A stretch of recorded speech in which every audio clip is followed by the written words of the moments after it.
Salam sejahtera Doktor. We are from Group 4. We presented a topic about the challenges and solution in dry pot development in Malaysia.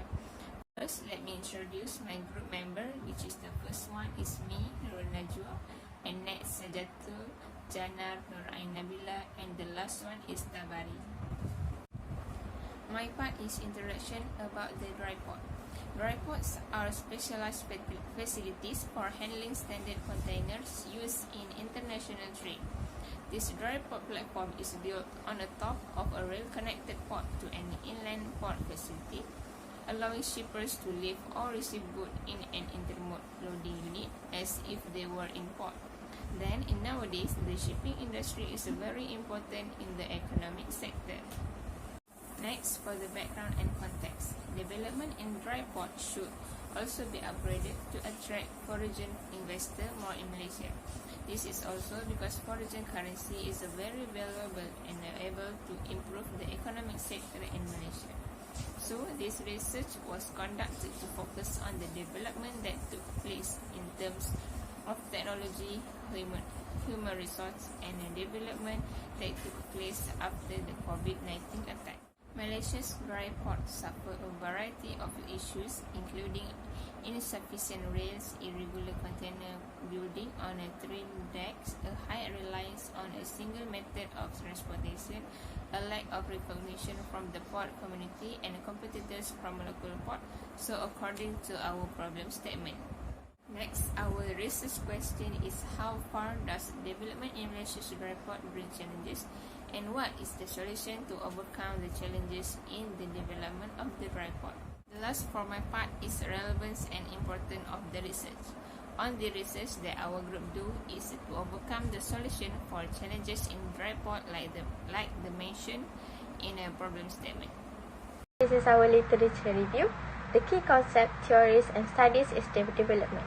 Development means the transformation in form of socio-economic and political, while dry ports is the part of logistics center that have become fundamental element of local, national, and international transportation system with high volume of trade. Key debate from this literature review is the transportation infrastructure and operation and location, such as the railway tracks that are not sufficient enough to transfer all the goods to the seaport. Moreover, some states are affected by the heavy traffic generated by road haulage. Next is the gap in existing knowledge. Is the ability of dry port in Malaysia is good enough to compete with the developed countries such as China? There is a big gap of the research to know its ability. Research design and method.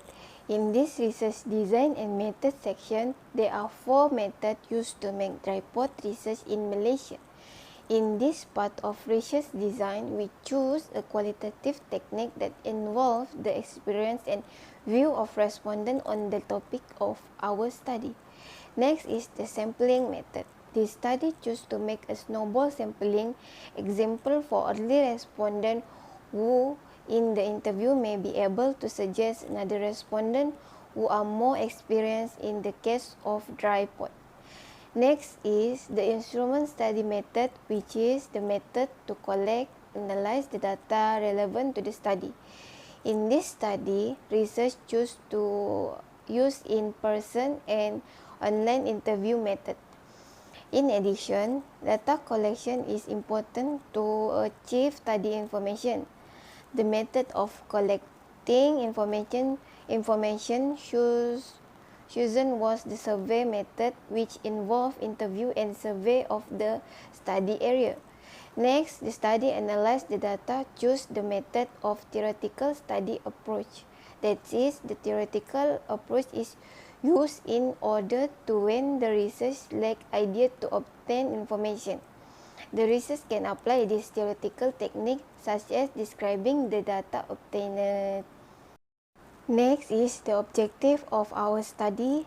First, to identify the development of dry pot in Malaysia. The second objective is to investigate the challenge and obstacle encountered during the development of dry pot implement in Malaysia, while the third objective is to find solution to overcome the challenge and obstacle of dry pot in Malaysia. practicalities and protection obstacles. In the analysis, 5 primary dams emerged: transportation, infrastructure and operation, container planning, competitive location, and the Malaysia dry port social and economic context. It is difficult for Malaysia dry port to get around because of a lack of train tracks. According to responses, NIP does not have rail service to support, unlike PBCT. According to the NIP respondent, the volume of container handled by NIP is insufficient to be transported by rail. Due to the short distance between NIP and Port Klang, containers are currently delivered by road haulage rather than rail. Implication and contribution to knowledge. To make Malaysian seaport more competitive and better integrate dry ports, we look at a number of options in this section. Intermodalist physical infrastructure is known as a dry port. Connectivity between the port and nearby industrial district, as well as to major highways and rail lines, is critical. Increase the volume of container handled by NIP might be made possible through the combination of land haulage and train transportation. In addition, a double-track railway is required to boost capacity and frequency. A double-track railway might enhance the number of rail trips from dry ports to seaport and vice versa according to the majority of the service. Practical implication. Malaysia, which has been a maritime nation for more than 1,000 years, has always had an essential role to play in the ocean. Nearly 90% of Malaysia's commerce and shipping industry is expected to earn 6.35 billion in GNI and create an additional 55,500 jobs by 2020. There were 1.69 billion DWT in the world fleet in 2014, according to the global situation. Following oil tankers to 8.5% and container ship 12.8%, bulk carrier makes up 42.9% of their total tonnage in 2014, according to UNCTAD. Good day, Doctor. My name is Janar and I would like to present about the theoretical implications from our project. The strength that develops and overcome the challenges in Malaysian dry port currently is to increase the well-sufficiency of operating equipments and to increase the capacity utilizations of the dry port in Malaysia.